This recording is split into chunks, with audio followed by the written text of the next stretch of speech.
PSL ছেড়ে কি আইপিএলে ফিরছেন বাংলাদেশের সুপারস্টার মুস্তাফিজুর রহমান?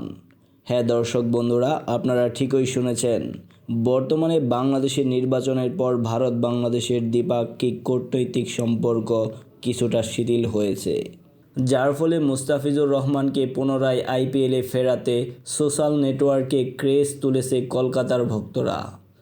কলকাতা নাইট রাইডার্সের ফ্যান পেজ ও গ্রুপগুলোতে মুস্তাফিজুর রহমানকে ফেরানোর জন্য জোর গলায় আওয়াজ তুলছে তারা।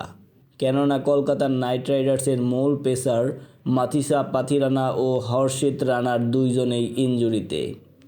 মাথিসা পাথিরানার রিপ্লেস অনেকদিন ধরেই খুঁজছে কলকাতা।